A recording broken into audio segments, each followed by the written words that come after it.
और उठते ही कहवे लग गए लाला अब तो जोर से भूख लग रही है। तो भगवान ने कहा खोलो अपनी अपनी पोटली। सब ने खोल लिया पोटली।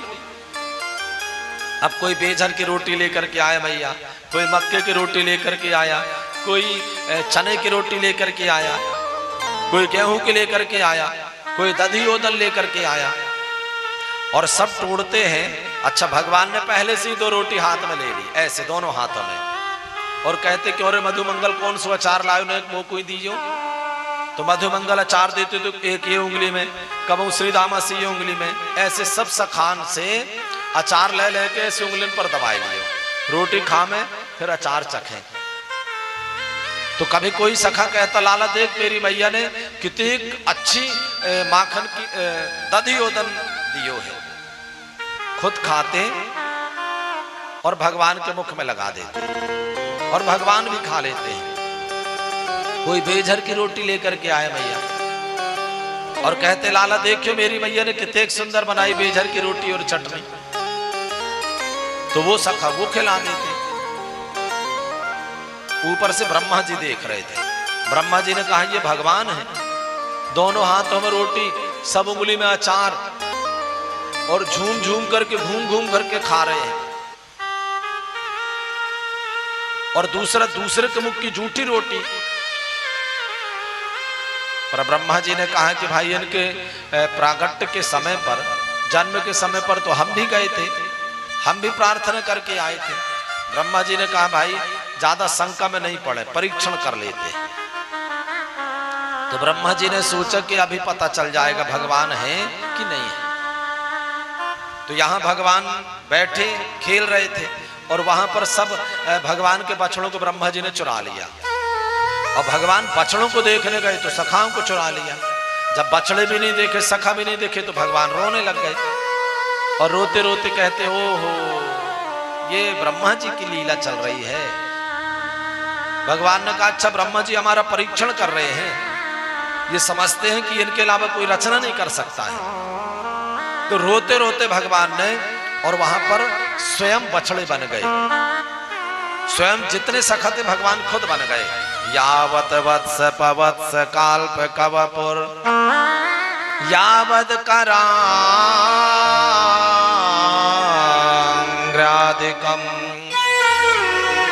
यावद यष्टि विषाण वेणु दलसिक यावद विभो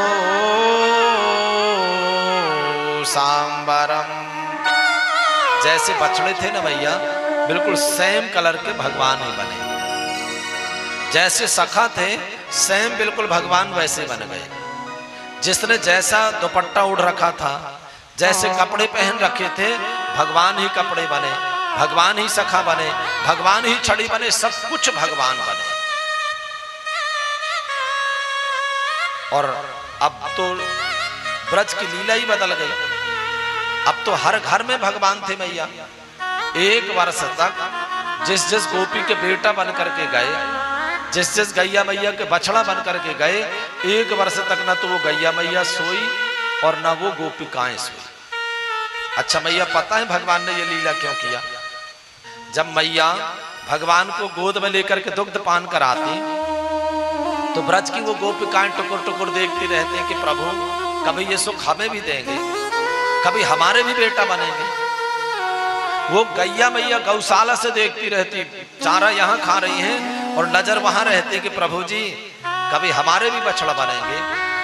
तो जिसने जिसने कामना किया था उनके उनके बछड़ा बन गए, जिस जिस गोपी ने कामना किया था उनके उनके बेटा बन गए।